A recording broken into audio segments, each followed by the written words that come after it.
This is Audi's latest creation, the A7 Sportback. The four-seater boasts a look that's both elegant and sporty. The German manufacturer hopes the A7 will help it capture the market for luxury sports convertibles. Developing the car was a real challenge for Audi's technicians and engineers, who were expected to do the impossible. Audi's Mark Meissner says the goal was to combine the highly attractive combination of a comfortable sedan, the practicality of an Avant, with the sportiness and emotionality of a coupe.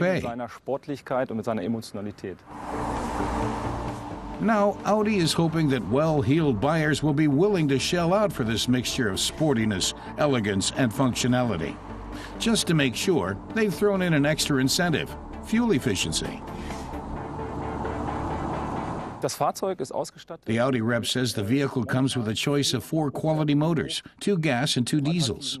Taking the 3-liter TDI with 204 horsepower as an example, he says it uses just 5.3 liters of fuel per 100 kilometers, with CO2 emissions of 139 grams per kilometer. Meissner says those are fantastic numbers for a car of this class.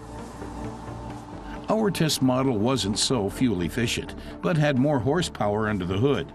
With just under 3 liters of displacement, the TFSI engine delivers 300 horsepower, rocketing the car from 0 to 100 in just 5.6 seconds, as fast as a sports car.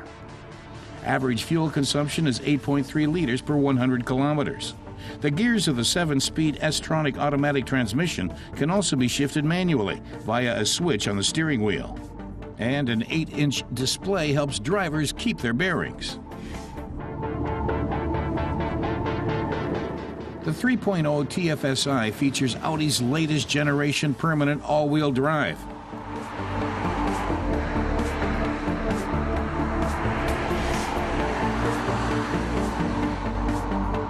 This Audi specialty, known as Quattro, makes it easy even for beginning drivers to handle curves and can prove a lifesaver in difficult weather conditions. The A7's innovative headlights are completely integrated into the car's striking design. Here, the car's shape and lines really stand out in the soft light of the setting sun.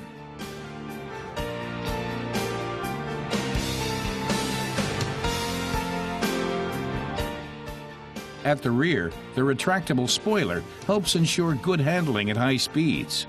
Those who just like the look can deploy it manually. The car's big tail lights, which resemble the eyes of beasts of prey, are also stunning at night.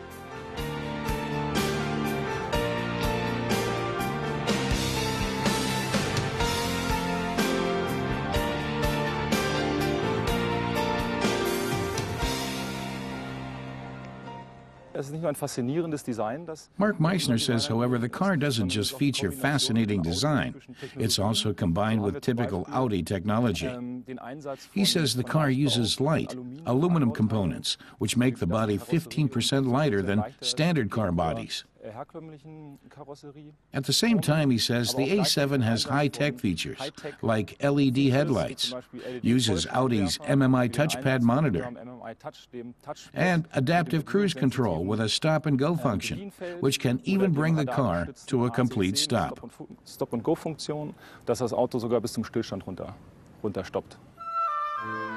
As you'd expect from a high-end coupe, the interior is pure luxury. The instruments are clearly laid out and easy to use, making passengers feel at home right away. Audi is calling this A7 a Sportback, but, at least for now, the A7 is only available in this body version.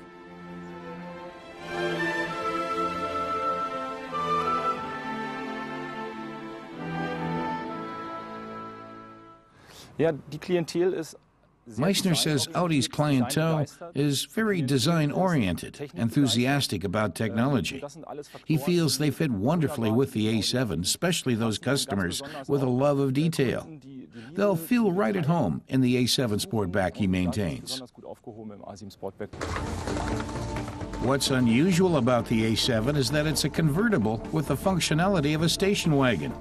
The trunk boasts 535 liters of cargo space, enough to hold all our camera equipment.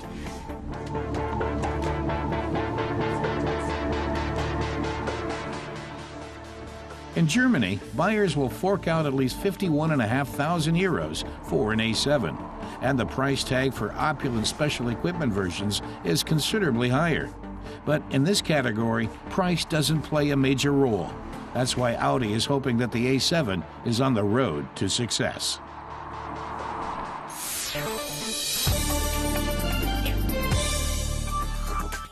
Even before the Paris Motor Show kicked off on October 2nd, a few major car makers were showing off their new models to an international audience.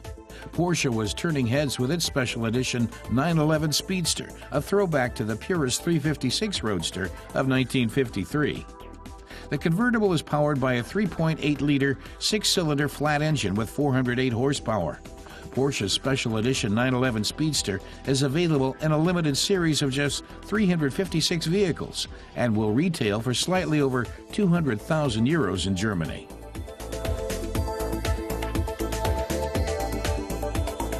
The second-generation Mercedes-Benz CLS is also having its world premiere in the French capital. The proportions of the four-door convertible remain largely unchanged, with its long hood, narrow windows, and sloping roof. But the trend-setting CLS now has a different face. The radiator grille is no longer visually integrated into the hood and stands on its own.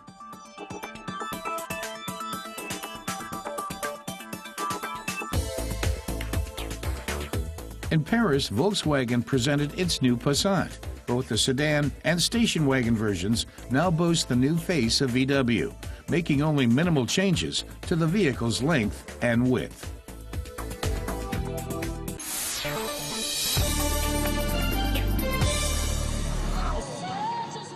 Before the lowrider show near Nuremberg, there's nothing for team boss Benny Herzog to do but wait. Herzog says he's eager to show off what he's been working on for months, yet at the same time he adds he's worried that it all might not go as planned. In the U.S., lowriders can jump nearly 2 meters high. No one has been able to do that in Germany yet. These four fellas want to change that. 2 cars, 4 men, 1 mission, breaking the German lowrider jumping record. And there are other competitors as well. Don't let the mild-mannered appearances fool you. These guys have been at the lowrider training camp for 3 months. Their goal for the Lincoln is to get up to 2 meters high on the front axle, says Benny. Im Stand sowie beim Fahren dann auch. They've got even bigger plans for Germany's first air rider, a Chevy. Herzog says he wants the Chevy to tip right over onto its side. But they've never done this with either car before. The boss says it's difficult. He doesn't know if the Lincoln will hold together and if the pickup will work at all. The guys don't have much time. The first lowrider has to be ready to go soon. Nitrogen is used to activate the air rider's shock mechanism. Technical expert Hans Hagen tells the boys to make sure to wear their team shirts with pride. But there's one thing the uniform can't hide. Monty says everyone is nervous and has the jitters. Hans gives some final directions. Don't try this at home. Hans Hagen says he's worried because the tanks are hot and the gas being fired into them is ice cold. He wonders if combining the two extremes so quickly could be problematic. The fellas put up to 200 liters of nitrogen into the Chevy's 4 tanks. The Lincoln gets a fraction of that. For these cars, nitrogen is a drug that boosts pump performance. With cars that only have to hop, it's used to trigger the first jump. Hans Hagen says a hose used to increase pump pressure has burst. Up to now, he adds, things have always worked without incident, so why does it have to break now, just before the show? He then decides that they just have to refill.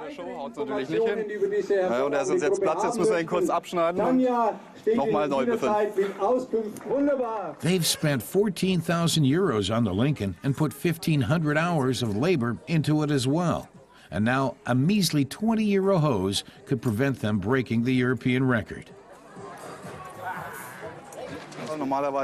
Hagen says normal pressure is 20 or 25 bar, but now it's at only 12, and the hose keeps breaking.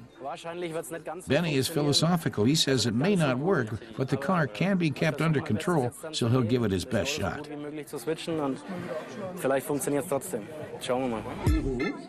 Benny takes an old-timer into the ring for a warm-up. The Cadillac is the first lowrider the guys from Franconia worked on.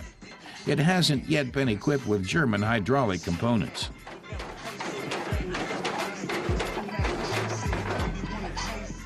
Electrical current from Benny's control box activates the hydraulic pumps. He's the one who decides when and how the caddy hops. In the battle of the lowriders, this old soldier doesn't stand a chance, but he's still good for getting everyone fired up. Now it's time for the next generation to make the scene. The record for hops on the front axle in the U.S. is still 70 inches. That's about 1.8 meters. Will 12 bar be enough to beat that? This one stands up straight, hitting the mark with ease.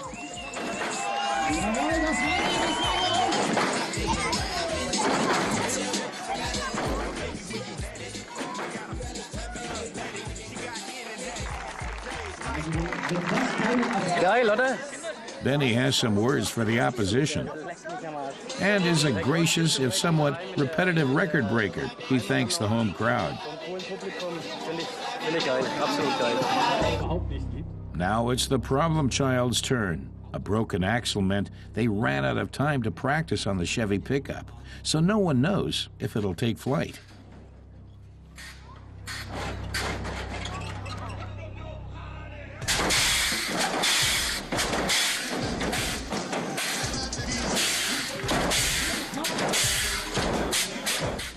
And it's time. The pickup doesn't just get two wheels up, but all four.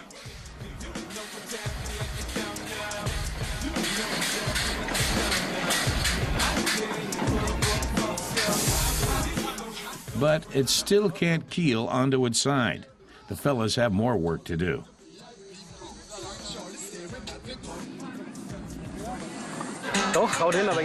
Herzog says it's working, but some valves were stuck. He decides to lower the pressure for some parts, and rather than triggering the rear shocks first, they're going to go for the tip right away.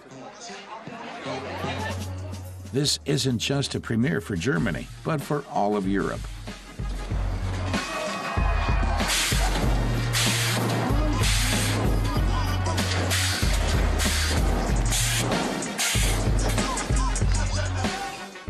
They pump in a bit more nitrogen for the next round. But it doesn't work. The Air Rider can't hack the Major League trick, but the team is still pleased.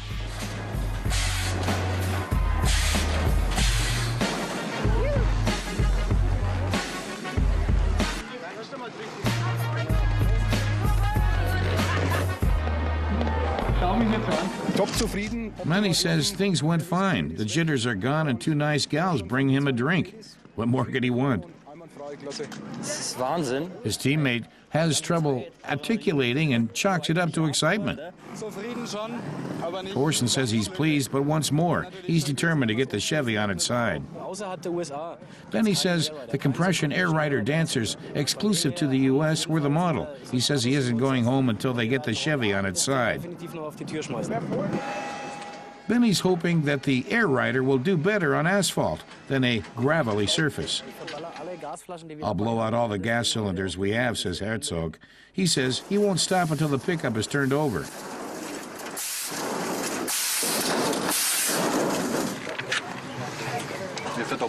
Hans-Hagen says they're doubling the voltage in the battery from 12 to 24 volts to strengthen the valves, making them able to withstand increased pressure and open. He says he hopes it works. They've given it their all. And over. The Chevy goes onto its door.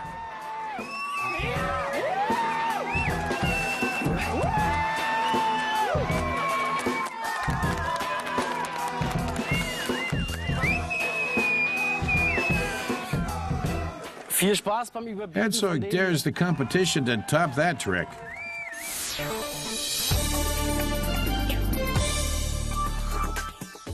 Guests at the 2010 Paris Auto Show could have a look at a hybrid drive Audi ragtop, the e-tron Spider.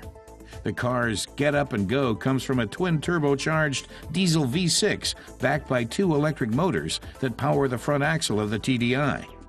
The e-tron Spider features a minimalist cockpit. The passengers sit on two light bucket seats.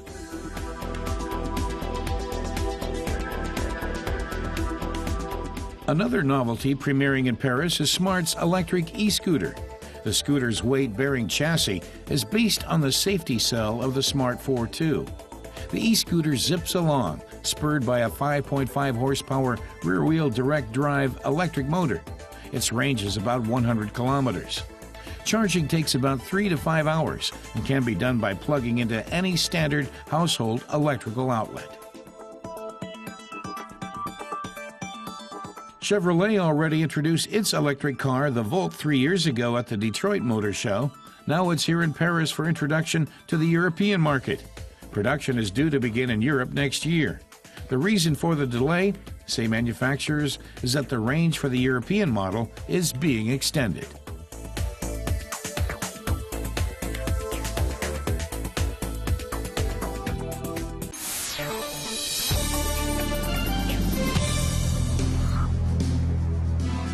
It's the calm before the storm at this race course in southern Europe. We're about to let loose this orange missile on the hot asphalt here in Ascari, Portugal.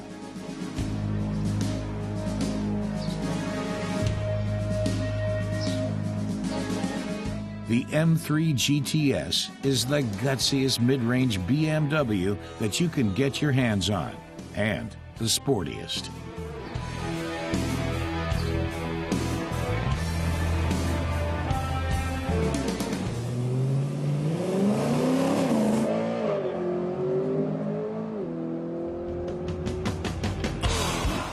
It goes from 0 to 100 in just 4.4 seconds. Top speed is 305 kilometers an hour. This is a top sports car. The adjustable coilovers allow for speed on corners, just like a Porsche or Ferrari.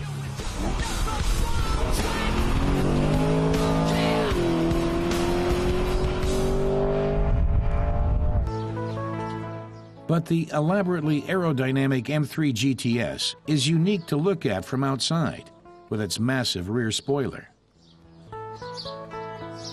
And inside, including the lettering on the dashboard, the roll cage, and the Recaro bucket seats.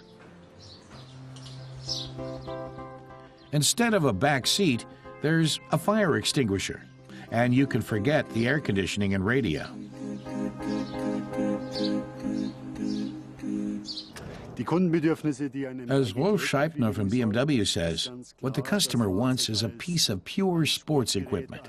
This is exactly what they need for the racetrack. And you've got so many different ways of adjusting the vehicle. That's what puts the M3 GTS apart from the rest.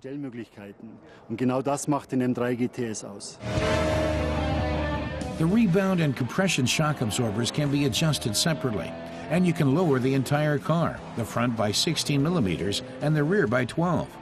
Although this guy is allowed out onto the streets, the track is his territory, where there are no speed limits. That's what the M3 GTS likes. Based on BMW's three-seater coupe, you don't necessarily need the ESP turned on to stay in control.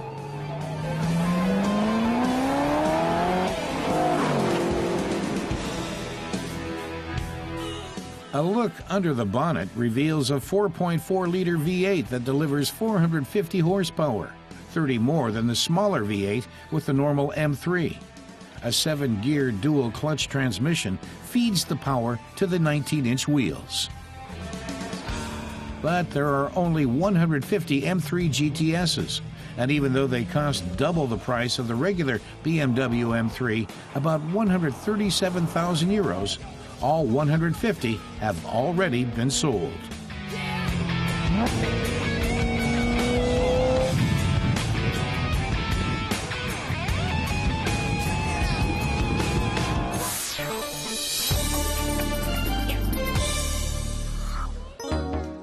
A grandiose backdrop for beautiful cars and beautiful people.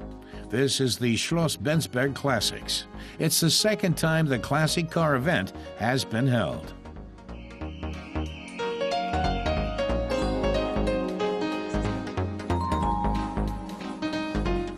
Apart from the vintage classics, the latest luxury vehicles also rolled up for the show.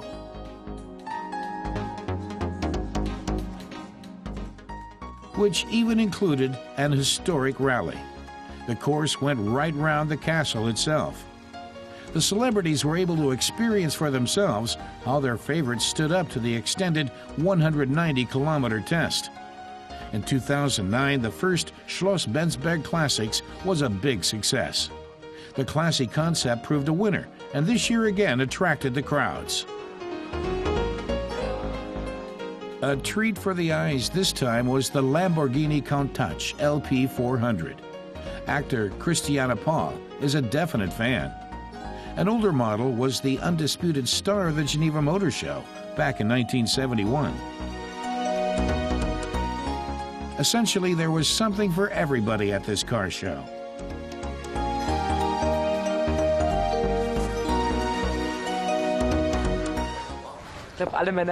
Christiana jokes about being the envy of all men right now. It's hard to look away. She says the Lamborghini is her absolute favorite here. Great color, extremely modern design, and fast. Every man's dream. And mine now, too. It would definitely increase my chances with men if I turned up in a car like this. The ex-TV police inspector Andrea Savatsky is also at the scene, along with her husband. Christian Berkel says this is his favorite because the color and make remind him of James Dean. Although I think he died in one of these, he says. That's not so good. But it's more about the time, the films, the 50s.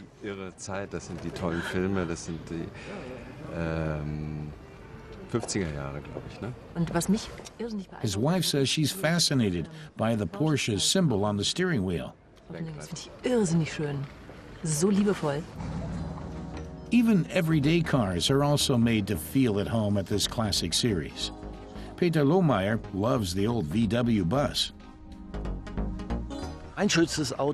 He says it's his favorite, and a Schalke soccer team supporter in royal blue that stands for hope. And you can transport so many people, have so much fun, and just enjoy cruising around. You can't do that in many cars these days. There's so much space, and you can pack in as much as you want. It creates a good atmosphere, which is important. And the car's got good feng shui, as you say these days. Thomas Heinze is also a fan. He says he likes the looks, and they're all cars with character, compared to the cars of today. There just aren't that many that stand out anymore.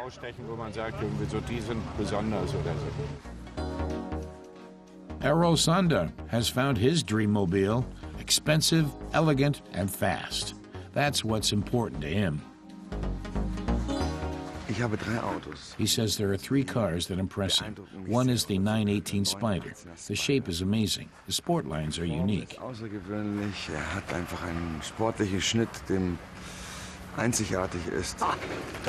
Former racing pro Hans-Joachim Stuck agrees that the 918 Spider is cool. He should know. Stuck explains that Porsche even came up with something new for the interior, the split center console. You can't forget the super cool Porsche seats, he says. He says he hopes we notice the gear stick is missing. It's at the front. Unusual for Porsche. Here, PRD. Porsche fans will have to get used to this. Stuck says the fans will love the all-carbon, and not just the carbon look, but real carbon. He says anyone who can call this baby their own can consider themselves very fortunate. Whether into speedsters or family cars, actually owning one or just trying it out, the Schloss-Bensberg Classics had it all.